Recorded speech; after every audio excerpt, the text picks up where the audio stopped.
Hi friends, నేను మీ చిన్ని from Om Sairam channel. ఎంతో పుణ్యప్రదమైన కార్తీక మాసంలో కార్తీక మాసం యొక్క విశిష్టత గురించి కార్తీక పురాణం ద్వారా తెలుసుకుంటున్నాము. ఈ కార్తీక పురాణముని స్కంద పురాణంలోని కార్తీక మహత్యం నుండి సేకరించబడినది. ఈ వృత్తాంతం అంతా వశిష్ఠుల వారు జనక మహారాజునకు వివరించారు. కార్తీక పురాణము చదవడము, వినడము, చదివి వినిపించడము కూడా ఎంతో ఫలితాన్ని ఇస్తుంది.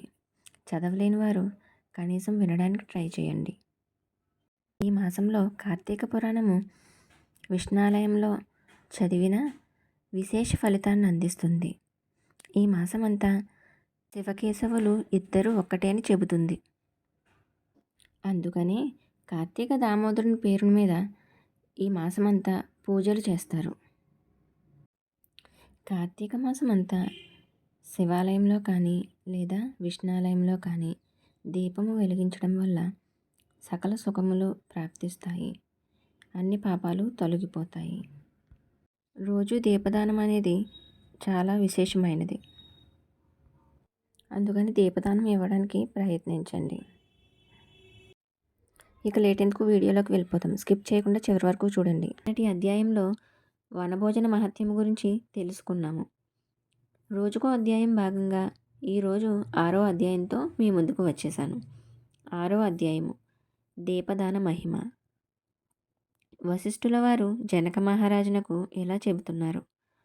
రాజా, కార్తీక మహత్యంలో పాలు, తేనె, వెన్న, పెరుగు వీటితో ఏర్పరిచిన పంచామృతాలతో శ్రీమన్నారాయణునికి భక్తిగా అర్పించి పూజించి కస్తూరి గంధం కలిపిన నీటిలో అభిషేకం చేసిన వారు 10,000 అశ్వమేధ యాగాలు చేసిన పుణ్యం పొంది ఉత్తమ గతిని చేరుకుంటారు.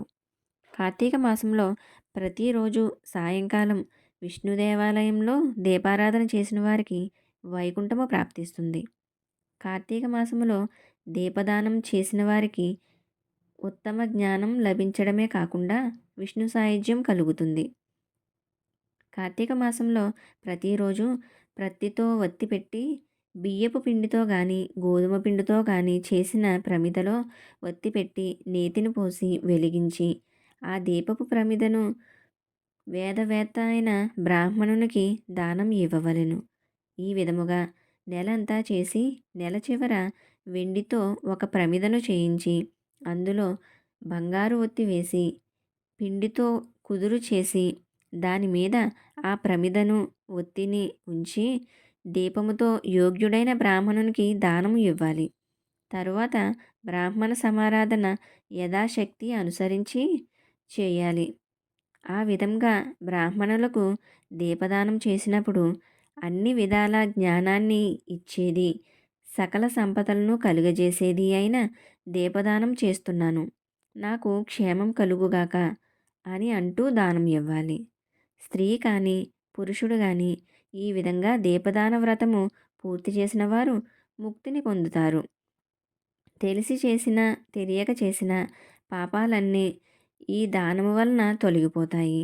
ఈ సందర్భంలో బహు పురాతనమైన ఒక కథ చెబుతాను విను అంటూ జనక మహారాజునకు వశిష్ఠుల వారు చెప్పసాగిరి. పూర్వము ద్రావిడ దేశములో ఒక స్త్రీ ఉండేది. ఆమెకు సంతానము బంధువర్గము లేకపోవటం వలన జీవితానికి ఆధారము లేకపోవటం వలన భిక్షాటన వృత్తి వలన జీవనం సాగిస్తుంది. ఆమె ఒకనాడైనా వంట చేసుకుని ఎరుగదు. ఇతరులు పెట్టిన చల్దన్నము తింటూ కాలక్షేపం చేస్తుంది. 4 పిండ్లు విసిరిపెట్టడము, ఇతరులకు వంట వార్పులు చేసి పెట్టడము, ఆ విధముగా సంపాదించుకున్న ధనాన్ని వడ్డీలకిస్తూ ధనాన్ని వృద్ధి చేసుకుంటుంది. ఆమె ఒకనాడైనా శ్రీమన్నారాయణుని పాదారవిందాన్ని ధ్యానించలేదు, పుణ్యక్షేత్రాలు వెళ్ళలేదు, పవిత్రమైన ఏకాదశి నాడైనా ఉపవాసము ఉండి ఎరుగదు. ధనాన్ని కూడబెట్టుకోవడమే కానీ ఇతరులకు ఉపకారము చేయలేదు. దానగుణం లేదు, పరమలోభిగా ఉండేది. భోగభాగ్యాలు, శరీరము, సంపద సర్వం అసత్యమే అనే జ్ఞానము లేకుండా ఆమె జీవిస్తుంది. ఒకరోజు శ్రీరంగం పోతూ ఉన్న ఒక బ్రాహ్మణుడు ఆ ఊరు వచ్చాడు. ఆ బ్రాహ్మణుడు చాలా దయగలవాడు. అతడు ఆ ఊరు రావటం నిజంగా ఆమె అదృష్టం. అతడు ఆమె విషయం విని ఆమెతో, తల్లి, నా మాట విను. చర్మము, మాంసము, ఎముకలతో నిండినవి. ఈ దేహము సుఖదుఖాలతో నిండి ఉంటుంది. ఈ దేహమే అన్ని కష్టాలకు పుట్టినిల్లు. పంచభూతాలతో నిండిన ఈ దేహంలో ఉన్న ప్రాణము పోయినంతనే ఇంటి దూలమందు పడిన నీటి బిందువులు నాలుగు దిక్కులకు జారిపోయే విధముగా ఆయా భూతాలు ఆ భూతాలలో చేరిపోతాయి. నీటి బుడగవలే దేహము నశించిపోతుంది. శాశ్వతం కాని ఈ దేహమే నీవు శాశ్వతము అనుకుంటున్నావు. నీ శరీరము మట్టిలో కలిసిపోతుంది. కర్మ ఒక్కటే వెన్నంటి వస్తుందనే సత్యము గ్రహించి సకల భూత దయాపరుడైన భగవంతుణ్ణి మనసారా ధ్యానించు. అగ్నిలో పడి మిడత నశించిన విధంగా ఈ దేహము కూడా బూడిదపాలు కావలసిందే. కాబట్టి శ్రీ మహావిష్ణు పాదారవిందాలు ధ్యానించు. కామ, క్రోధ, భయ, లోభాలు, ధనాపేక్ష, దేహాభిమానం వదిలిపెట్టు. భక్తితో కార్తీక మాసంలో స్నానము చేసి మహావేద విద్వాంసుడైన బ్రాహ్మణులకు దీపదానం చేయి. నీవీ విధంగా చేసినట్లయితే అనేక జన్మలలో చేసిన పాపములు తొలగిపోతాయి అని చెప్పి తూర్పు దిక్కుగా శ్రీరంగపట్టణం వెళ్ళిపోయాను. లోబిగా ఉన్న ఆమె బ్రాహ్మణుని హితోపదేశము అర్థం చేసుకుని యథార్థాన్ని గ్రహించి తన పాపకృత్యాలకు బాధపడింది. ఆ బ్రాహ్మణుని హితోపదేశం ప్రకారము కార్తీక మాసము చేయడానికి నిశ్చయించుకున్నది. సూర్యోదయమున కార్తీక స్నానము చేసి శ్రీ మహావిష్ణువును ధ్యానించి దీపదానము చేసి విప్రుల వల్ల పురాణము విని మాసాంతములో బ్రాహ్మణ సమారాధన గావించినది. కార్తీక మాసములో ఆమె చన్నీటి స్నానము చేయటం వలన అనారోగ్యానికి గురి అయి చలి జ్వరంతో బాధపడి ఆయువు తీరటం వలన మరణించి స్వర్గం పొందింది. అందుచే కార్తీక మాసంలో దీపదానం చేయుట వలన సకల పాపాలు పోతాయి. ఈ విధముగా సదాశివుడు నాకు పూర్వము చెప్పెను. ఈ రహస్యము నేను నీకు చెప్పాను.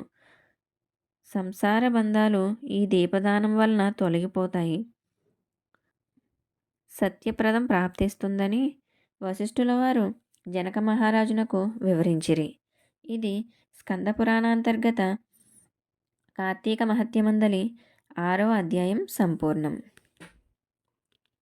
ఈ వీడియో కనుక మీకు నచ్చినట్లయితే లైక్ చేయండి, షేర్ చేయండి, సబ్స్క్రైబ్ చేయండి. మరిన్ని వీడియోల కోసం బెల్ ఐకాన్ మీద క్లిక్ చేయండి. ఛానల్ని సపోర్ట్ చేయండి. Thank you for watching. రేపు 7వ అధ్యాయంతో మీ ముందుకు వచ్చేస్తాను.